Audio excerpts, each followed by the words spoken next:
Which decade of RBs, running backs, was the best from the last 4 decades, with 4 running backs in each decade representing those 10 years?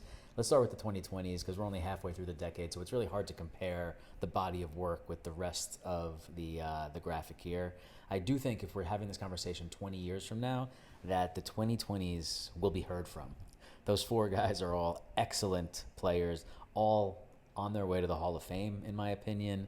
And while I don't think even in 20 years they'll end up as number 1 on this list, then they have a very strong case for number 2 once it's all said and done.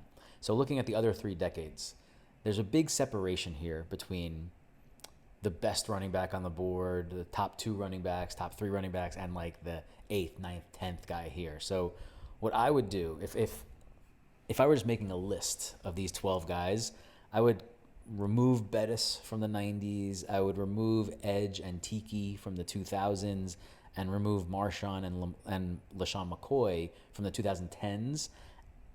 That group is in a very different tier than the other 7 remaining guys for me.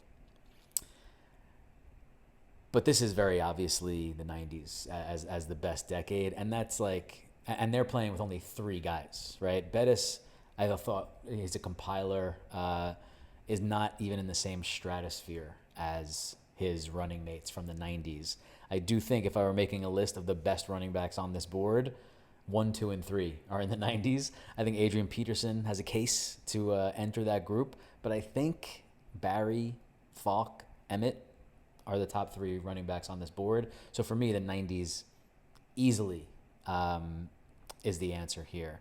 And like I said, like Peterson and Charles are a tier above McCoy and Lynch. Curtis Martin, LaDainian Tomlinson, a tier above or 2 tiers above Edge and Tiki.